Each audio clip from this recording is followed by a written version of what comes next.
savez, quand on parle d'intelligence artificielle, on regarde ce que notre mémoire, qui nous fait souvent défaut, qui a les limites parfois. Quand on vieillit, on a des problèmes pour se souvenir de certaines choses.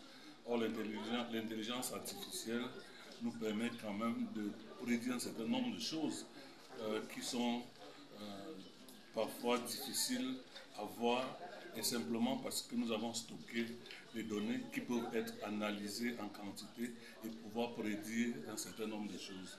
Dans le domaine de la santé, par exemple, les professionnels de la santé utilisent des algorithmes d'intelligence artificielle pour prédire les cas de maladies, pour prédire les cas, par exemple, de cancer de la peau à travers des images qui sont stockées dans des bases de données qui peuvent être analysées, et généralement pour les cas de pathologies qui sont compliquées à détecter, et les données qui sont stockées à travers des expériences partout dans le monde pour permettre d'être analysées et identifier exactement de quoi souffre une personne.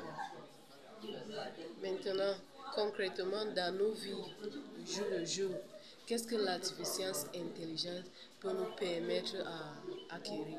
Dans notre vie quotidienne, il y a beaucoup d'exemples.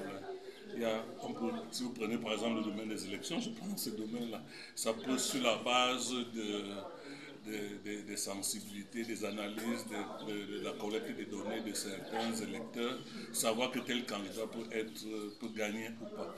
Dans le domaine par exemple pour les examens de fin d'année, suivant les résultats des élèves et des étudiants, on peut prédire que tel groupe d'étudiants peut avoir de bons résultats en fin d'année ou pas, et savoir anticiper pour améliorer la façon d'étudier, la façon de préparer leurs examens pour éviter des échecs en fin d'année.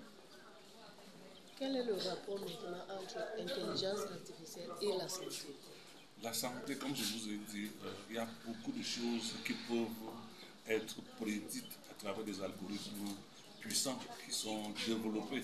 Et ces algorithmes permettent, à travers les données qui sont stockées, les données collectées, d'analyser et de savoir que telle pathologie ou telle population est beaucoup plus exposée à telle pathologie en fonction des données qui relèvent les individus, à travers des données qui relèvent de la situation géographique de l'individu, à travers même l'environnement. Quand on collecte toutes ces données, ça nous permet d'analyser et de savoir que telle population est exposée beaucoup plus, par exemple au choléra, par exemple, maintenant c'est la conjonctivite que nous soignons partout. Donc les expositions à ce type de maladie peuvent être prédites à travers ces algorithmes d'intelligence artificielle.